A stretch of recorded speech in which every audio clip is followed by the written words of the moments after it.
At 7:26 local time, the Russian patrol ship Rasul Gamzatov picked up 2 contacts on radar. The targets were small and slow, closing from the west at a distance of 12 kilometers. The crew immediately went to battle stations. The ship's AK-630 cannon swung toward the threat. What the crew didn't know was that a fatal design flaw had already doomed the vessel. The 2 Ukrainian FP2 drones had launched hours earlier from the outskirts of Dnipro. Their first real threat, however, came from their own side. At 2:51, a Ukrainian Buk M1 battery near the border acquired the drones. The crew saw low, slow contacts heading southeast, matching the Shahed profile they had been hunting all week. The fire control officer's hand hovered over the launch authorization. 10 seconds to weapons release. Then 5. He performed a final check on the no engage list. Corridor 7 was active from 2230 to 400. Roger that. The drones were flying directly through this protected corridor at 200 meters. The officer pulled his hand back so fast he nearly knocked his headset loose. They were 5 seconds away from destroying a Ukrainian special operation with a Ukrainian missile. The drones passed through at 2:53. Unaware of how close they had come to friendly fire. Ahead lay 300 kilometers of Russian airspace, where every sensor was actively trying to shoot them down. The FP2s crossed into occupied territory at 3:12. I repeat, the capsule They is dropped secure. to an altitude Well done, of 60 Dean. meters as the frozen Donbass landscape scrolled beneath them. At that height, Russian radar could not detect them. Not because of stealth, but because of physics. Radar energy travels in straight lines, while the Earth curves. For an antenna on a truck 8 meters tall, the math is unforgiving against a target at 60 meters. The line of sight ends at roughly 35 kilometers. Beyond that distance, the target sits below the horizon. Even with megawatts of energy, the radar signal simply passes overhead, touching nothing. The planet itself becomes the drone's cover. The flight route exploited every gap created by this geometric reality. S-400 batteries near Rostov have a theoretical range of 400 kilometers. However, that assumes the target is at an altitude where the radar can actually see it. Against a drone at 60 meters, the effective detection range collapses to just a few dozen kilometers. The FP2 course stayed outside these zones, threading through overlapping coverage like a game of Mario Kart. In some places, the safe corridor was 12 kilometers wide. In others, it was only 8. Drifting too far north would alert the battery at Milarovo. Drifting south would give the S-300 complex at Taganrog a firing solution before the drone even knew it was seen. The margins were thin, but the drone only needed the route to be precise. The problem was that the airspace was not empty. At 3:34, a Russian Mi-8 helicopter lifted off from Kamensk-Shakhtinsky on a routine patrol. The crew was looking for Ukrainian sabotage teams near the rail lines, not drones. Security had tightened after partisans hit a logistics hub in November. However, Russian air defense saw both aircraft on the same integrated display. An operator noticed the smaller contact had been flying a perfectly straight line for 12 minutes. Birds do not fly like that. The helicopter was vectored south to get a visual identification. The drones could not change course even if they knew the helicopter was coming. They had no data link, no warning receiver, and no ability to deviate from their pre-programmed waypoints. The helicopter wasn't physically pushing the drone, but it was pushing Russian attention. The search pattern signaled every radar operator in the sector to focus on that specific corridor. The safe route hadn't moved, but Russian eyes were now pointed directly at it. The drone was 10 kilometers from the Milarovo coverage zone, then 9. It held its course, mechanical and oblivious, as the geometry squeezed tighter. At 8 kilometers, the radar horizon that protected the drones began to fail. At this range, atmospheric effects started to take over. Temperature inversions can bend radar energy over the horizon, extending detection range by kilometers. Cold air over warmer ground created layers that acted like lenses, ducting signals into unreachable places. At 3:41, the helicopter arrived at the search coordinates and found nothing. The drone had passed through 4 minutes earlier, but the squeeze had put them within 8.7 kilometers of the Milarovo radar, where a lucky bounce could paint a return. The S-300's acquisition radar swept the sector at 0343. It found something faint and flickering at the edge of detection, like a ghost on the screen. The operator watched it appear and disappear, shifting position like textbook atmospheric clutter. Except clutter doesn't usually hold a consistent heading. The operator hesitated. A single phone call to command would scramble fighters and wake up the entire air defense network. Was a flickering ghost worth that risk? He logged the contact as low confidence and returned to the primary sectors. One decision, one phone call that didn't happen, allowed the drone to fly on. The drone continued toward 300 kilometers of empty steppe. It was a frozen void between the Volga and the Caspian, with no cities or infrastructure. After the strikes on Russian rear areas in November, Air Defense Command learned a hard lesson. You cannot park an S-400 in the middle of nowhere. The batteries require roads, power, and supply lines for personnel. The steppe had none of these, so they put fighters in the air instead. At 12,000 meters, two Su-30s from Kursk flew a racetrack patrol pattern. They were burning 3,000 liters of fuel per hour to watch an empty sky. It was expensive and tedious, but after drones began hitting unreachable targets, it became necessary. The Su-30 radar can detect a fighter at 350 kilometers. Against an FP2 drone, that range collapses dramatically. Radar cross-section scales with the square of the target's dimensions. The drone's signature was equivalent to a large seagull, roughly 1/10 of a square meter. At an altitude of 50 meters, ground clutter makes the drone nearly invisible to radar. But radar wasn't the only tool. The Su-30 is equipped with an OLS-30 infrared sensor in its nose.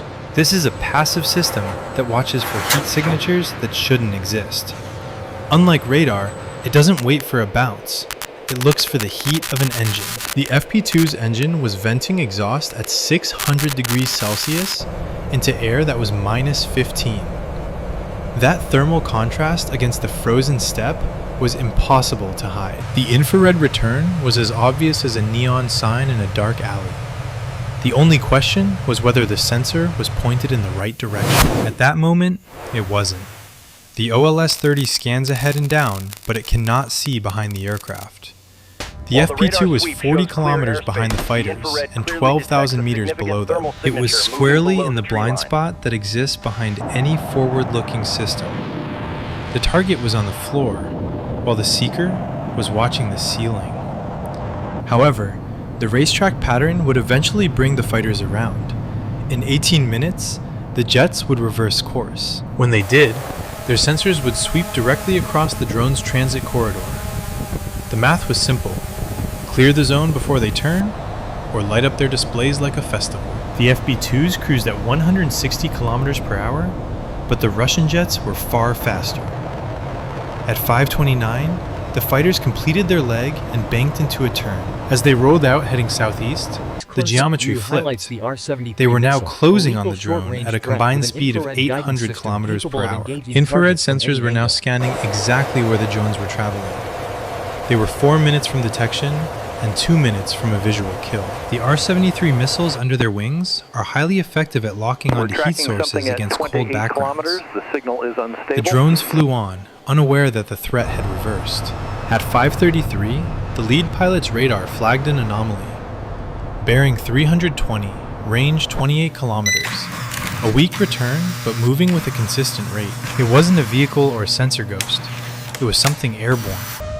The pilot adjusted course and his wingman slid into a combat spread to bracket the target. Identification was only 3 minutes away. However, the drone's route included a waypoint at 5:32, a 15-degree turn to the east. Ukrainian planners had built this route based on historical patrol patterns. The waypoint was insurance against this exact interception scenario. As the Su-30 accelerated toward the thermal contact, the drone executed its turn. The new heading took it perpendicular to the fighter's approach. The exhaust plume, once a bright point source, rotated to a thinner, edge-on profile. The thermal signature dropped, and ground clutter contaminated the return. At 5:35, at a range of 21 kilometers, the contact dissolved into noise. The lead pilot increased sensitivity and ran the track back, but found nothing. Sensor ghosts are common in cold air, and you cannot chase every flicker across the steppe. The formation held its heading for 60 seconds before breaking off. Fuel was becoming a problem, and flaming out was not an option for the pilots. The FP2s cleared the patrol zone at 0554, still at 50 meters altitude. They were completely unaware they had passed within 21 kilometers of hunting fighters. A 15-degree course change and 90 seconds of timing were the only things that prevented a shoot-down. With 189 kilometers to the target, the Caspian Sea was ahead. Now, they had to remain hidden as they approached the ship. At 7:26, the FP2s descended to 40 meters above the water and activated their thermal seekers. 15 kilometers ahead, the Rasul Gamzatov was operating with all systems active. The ship's radar painted the drone at 12 kilometers. A maneuver requiring precise the contact was timing and solid, immense power but the problem against was the relentless angle of ocean approach. currents. The AK-630 cannon sits on the bow with its 6 barrels pointed forward. The system is fully automatic, designed to track and fire without human reaction time. It is devastating against missiles and aircraft, but it has physical limits. The ship's own superstructure, masts, exhaust stacks, and the hangar blocks the line of fire. The weapon cannot shoot through its own ship. From a bearing of 270 degrees, the drone was just outside the gun's engagement arc. The radar saw the target perfectly, and the computer generated a firing solution. The gun mount moved to 268 degrees, where it hit its mechanical stop. The system threw a fault, reacquired the target, and tried again. The automation was now working against itself, chasing a solution it physically could not reach. At 10 kilometers, the captain ordered a hard turn to port to bring the gun onto the target. The Rasul Gamzatov leaned into the turn, 670 tons of steel pivoting on the water. At 8 kilometers, the ship was still turning, but the drone's relative bearing was also shifting. The weapon stayed locked at maximum traverse, hunting the edge of its own blind spot. At 6 kilometers, the bow was coming around. The crew waited for the indicator to go green. But as the ship turned, the drone's approach angle kept the bearing at the very edge of the limit. The geometry refused to resolve. The AK-630 could see the target, but it could not shoot. At 4 kilometers, the captain ordered more speed to tighten the turn. The ship shuddered as the engines spooled up. Finally, the bearing crept to 264 degrees. A green light appeared. The operator mashed the trigger. The AK-630 roared, firing at a rate of 5,000 rounds per minute. The burst lasted 2 seconds, sending 190 rounds toward the target. But during the firing sequence, the drone shifted back to 272 degrees. It slid outside the arc before the rounds could arrive. At 2 kilometers, the geometry had won. The drone had spent the entire approach skating along the edge of the blind spot. The crew had done everything correctly, but the physical constraints of the ship were absolute. At 1 kilometer, the bridge announced, "All hands brace for impact. Port side." The first drone hit the superstructure at 7:34. A shape charge punched through the steel and into the combat information center. Fuel lines ruptured and fire spread through the forward compartments.